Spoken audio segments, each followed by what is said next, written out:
We're going to move on with our bloody fingers, and we're going to cut the bandages out of tortillas. If you want to come over here and take a look.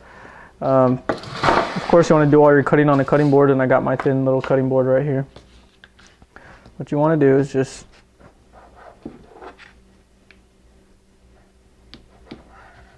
get yourself about an inch in width.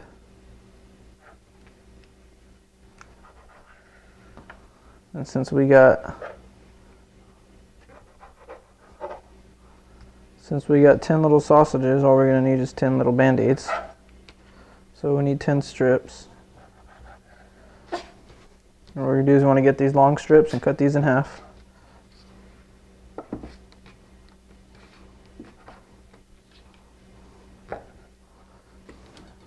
Throw the ends away.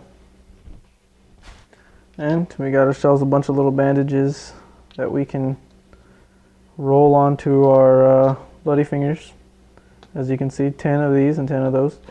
You know, the more you make, the more you're going to need, so do the math. On the next clip, I'm going to show you guys how to actually roll the bandages onto the wieners. So I'll see you then on the next clip. Thanks.